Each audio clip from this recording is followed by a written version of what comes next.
Hello everyone! Kain tayo guys. So, meron ako bagong fruits. Tsaka tuna na maraming kamatis at sibuyas. Tsaka luya. So, kain.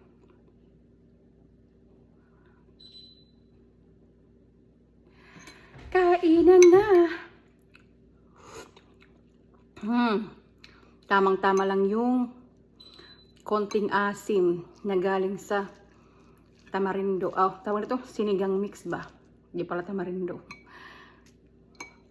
Tamarind nga naman yung flavor nun. So, kain tayo guys.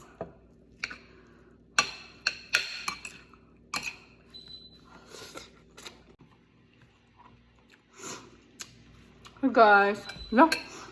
Kasi hindi pa pala naka-record. Kala ko naka-record na to. Salita ako ng salita. Wala na. Kain tayo. Kanina pa ako kumakain. Hindi pala naka-record. Kala ko naka-record na.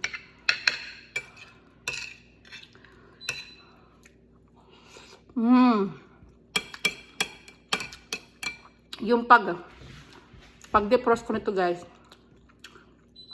I mean, pag nagro-grocery kami, pagdating ko ng bahay, hinihiwa-hiwa, sinisegregate ko sila isa-isa sa ziplock. Yung tamang isang lutuan lang, pang isang buong araw na pag-consume.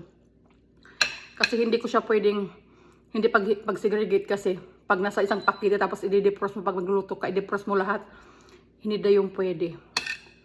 So, ang ginagawa ko, nilalagay ko sila isa-isa sa ziplock pag isang lutuan para hindi lahat madi-defrost.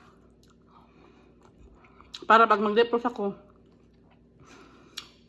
isang ano lang, isang defrostan lang.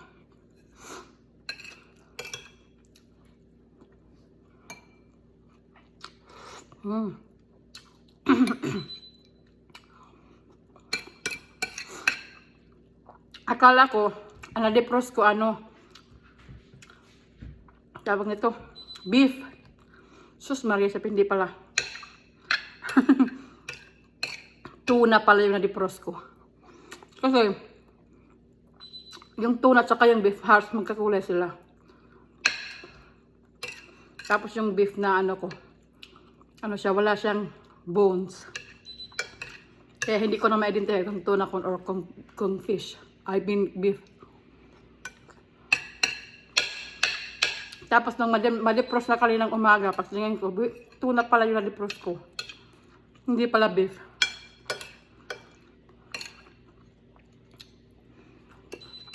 Sige na lang.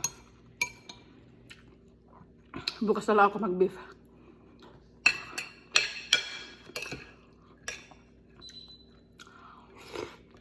Or next time.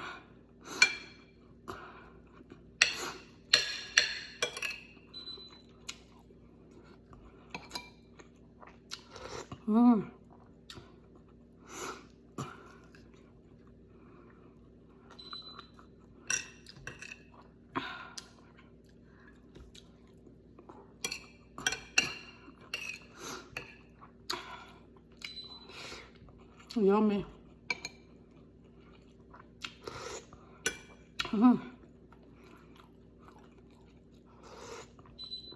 Tama lang yung lagay ko sa asin. Hindi matabang, hindi maalat. Sakto lang.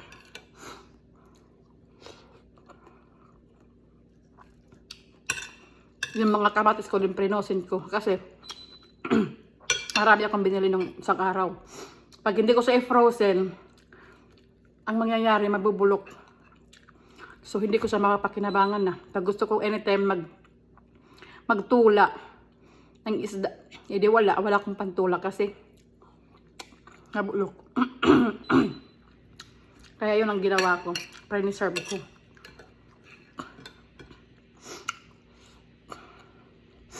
Para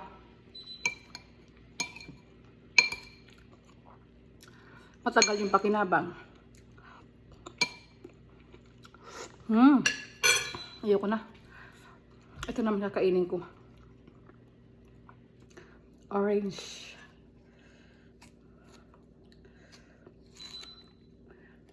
Thank you guys for watching. See you on my next vlog. Bye! Amping!